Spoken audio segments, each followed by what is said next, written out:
Olá, sejam todos muito bem-vindos. Estamos aqui juntos para começar um novo programa Adoração em Família. O tema de hoje, a ira. A ira é alguma coisa difícil de se conter, de se controlar, dá para conter, dá para controlar. Como lidar com ela? Esse é o tema de hoje. A Adoração em Família começa agora.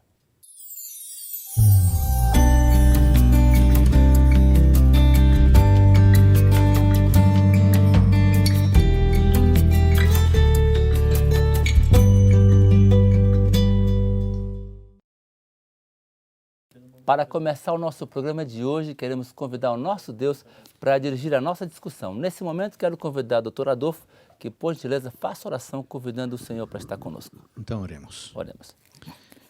Querido Deus, obrigado por esta oportunidade que temos para conversar sobre a Tua Palavra, sobre o livro Mente, Caráter e Personalidade. Conduze as nossas discussões a fim de que possamos crescer, aprender e, sobretudo, que possamos aplicar em nossa vida o aprendizado de hoje. Em nome de Jesus, amém. Amém. Amém. Como sempre, nós começamos a nossa discussão lendo a Bíblia, porque a Bíblia é o parâmetro para a nossa vida. Primeiro Deus, cada dia, cada instante, e para esse momento temos que ler nossa Bíblia. Abra sua Bíblia no livro de Efésios, o capítulo 4 e o verso 26. Efésios 4, 26. Vamos ler. Irai-vos e não pequeis, não se ponha o sol sobre a vossa ira.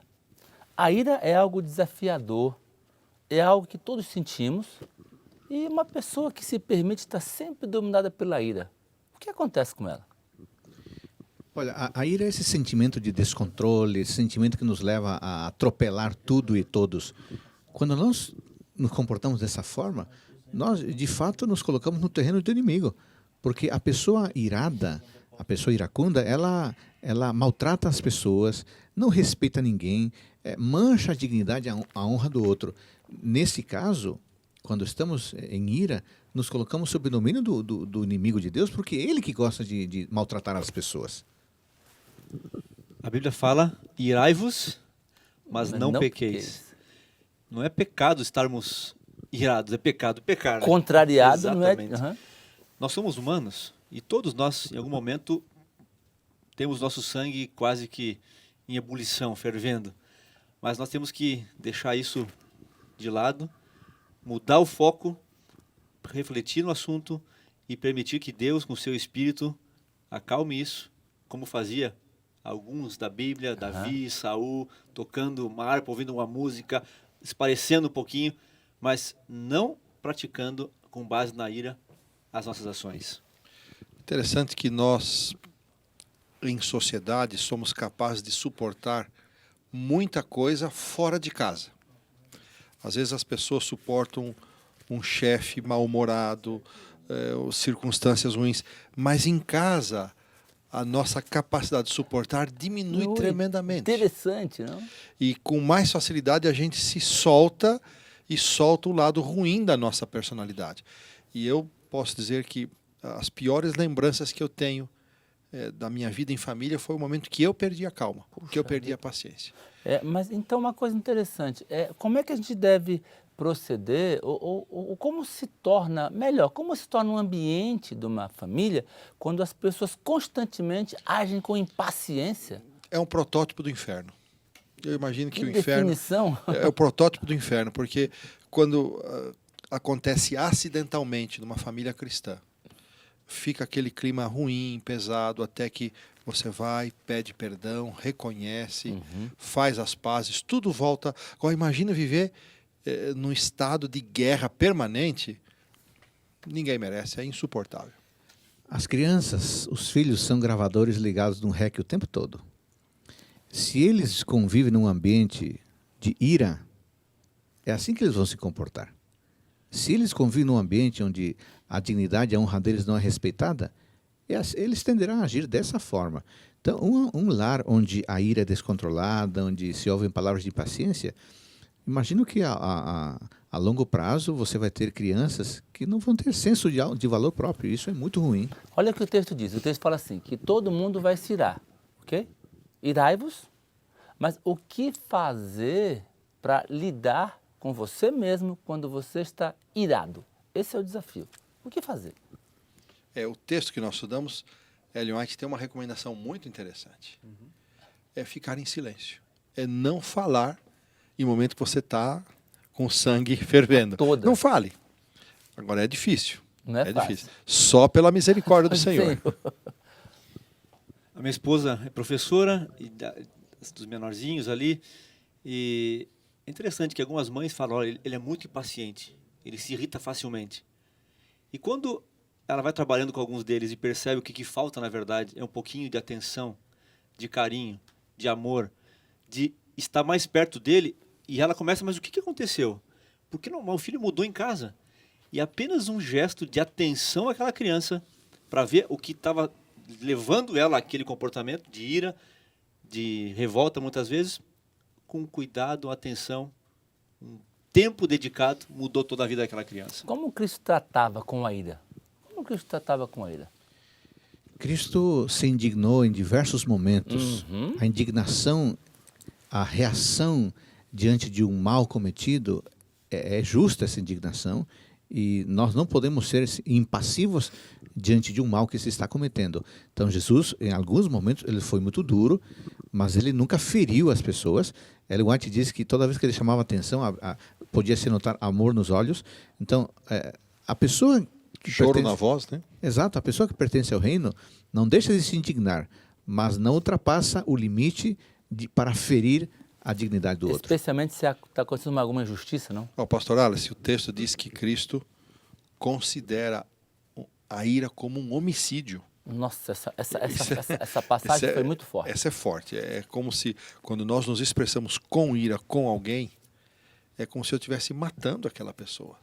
E não é isso que às vezes a gente faz mesmo, muitas vezes. Você mata sonhos, você mata a esperança, você mata a alegria das pessoas com um comportamento irado. E estão todos eles, zombaria e a ira, que são coisas extremas, mas elas são irmãs gêmeas da desgraça emocional. Ou pela zombaria ou pela aniquilação da ira, você destrói uma pessoa. Então é isso que Jesus estava chamando a nossa atenção.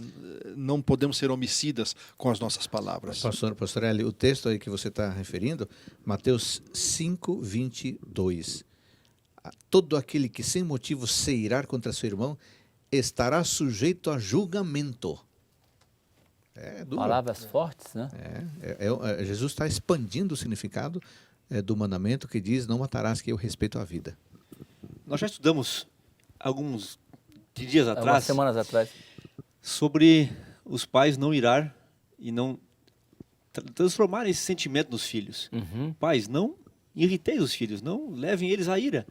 E às vezes nós queremos, na intenção de ajudá-los, acabamos levando esse sentimento que podemos ir matando alguns sentimentos, iniciativas dos nossos próprios filhos, quando não refletimos no sentimento que nós estamos tentando passar de forma correta, porém um sentimento equivocado. Então, pastor Bogan, não é só você lidar com a ira, mas é você também agir de forma tal que faz brotar no outro a ira.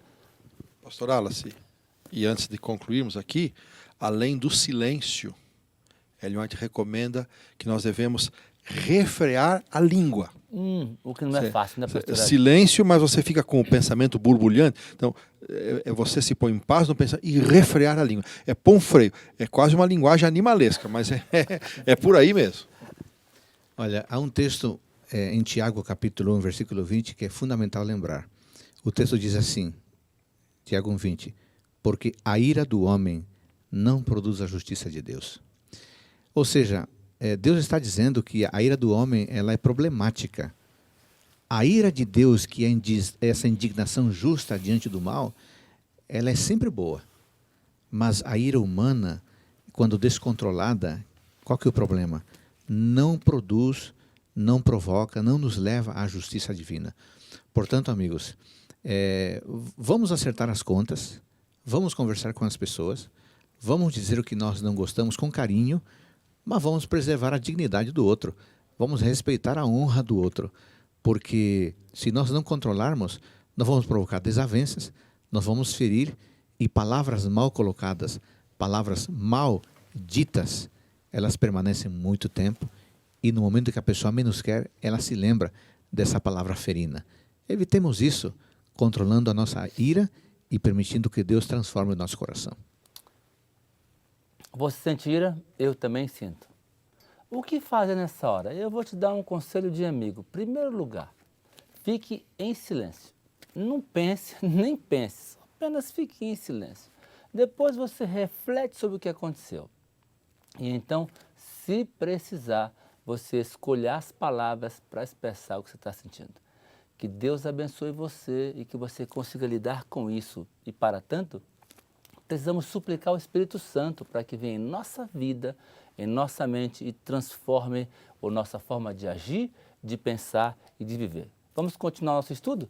Então agora tome sua Bíblia em suas mãos, pegue o seu livro Mente, Caráter e Personalidade, volume 2, para continuar o estudo. Que Deus abençoe você. Aprendamos juntos. Nos vemos no próximo Adoração em Família. Um abraço e até logo.